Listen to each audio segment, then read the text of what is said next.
তো এখন বাজে সন্ধ্যে 6:30, বাড়িটা পুরো ফাঁকা হয়ে গেছে। তো যেহেতু আজকে ভাইফোঁটা সবাই এসেছিল, বেশ জমজম টাইপের করছিল বাড়িটা। তো দিদি চলে গেল, দিদিকে অরিন্দম দিয়ে আসতে গেছে, গাড়িতে তুলে দিয়ে আসবে, ও চলে যাবে। দাদা দাদা সবাই চলে গেছে। তো এক মুহূর্তের জন্য ভেবেছিলাম বাড়িটা যেন জমজম জমজম করছে। তারপরে বাড়িটা একদম সেই আমার নিশুতি বাড়ি, মানে সেই একদম চুপচাপ টাইপের বাড়ি হয়ে গেছে। তো আমার না একটু জমজম টাইপের ভালো লাগে, কোনো আত্মীয় স্বজন আসলে না আমি না ভীষণ হ্যাপি হই। কেননা আমার না ওই মানে আত্মীয় স্বজনকে সবাই নিয়ে থাকতে বেশ ভালো লাগে। সেই আমার বোম্বা একদম চুপচাপ বাড়ি, সেই চুপচাপ বাড়ি হয়ে গেছে।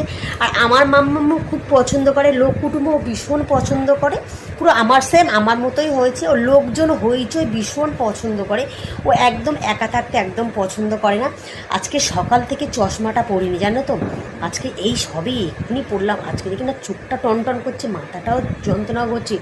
যেহেতু ডক্টর আমাকে কন্টিনিউ পড়তে বলেছে, বাট আজকে সকাল থেকে আমি একবারও চশমা পরিনি গো। এই যে এখন এই 6:30 বাজে, এখন আমি চশমাটা এই সমাজে চোখে তুলেছি।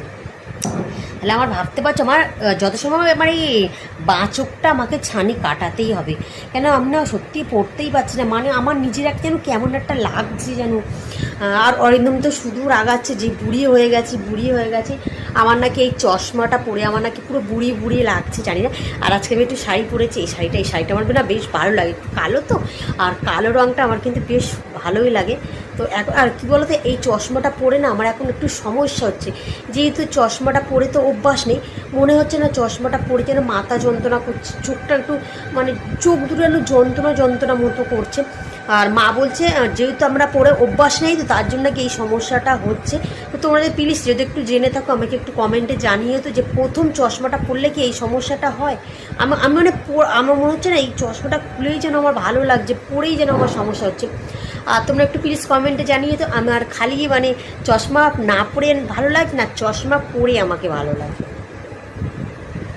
কোনটা ভালো লাগছে বললো তো আমাকে। আর অরিন্দম তো শুধু বলছে আমার বুড়ি বুড়ি লাগছে। তো তোমরা প্লিজ একটু কমেন্টে জানিয়ে তো। 5 বছর আমি অরিন্দমের সংসার করছি, কোনোদিন ওর মুখে আমি শুনলাম না আমি সুন্দর। কিন্তু আমি নিজেকে খুব প্রশংসা করি আমি সুন্দর, কেননা নিজেকে নিজে সুন্দর বলো। পাড়া প্রতিবেশী কে কী বললো, কেননা পাড়া প্রতিবেশীর কথা আত্মীয় স্বজনের কাছে কোনোদিন তুমি ভালো হবে না।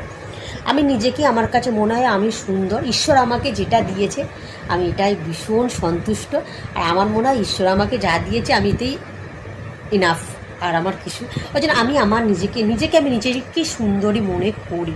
কিন্তু আমার বর আমাকে কোনোদিনই 5 বছর সংসার করছে কোনোদিনই এখনও বলে না, বাট বিয়ের আগে কিন্তু বলতো, কিন্তু এখন কোনোদিনই বলে না। তো চলো।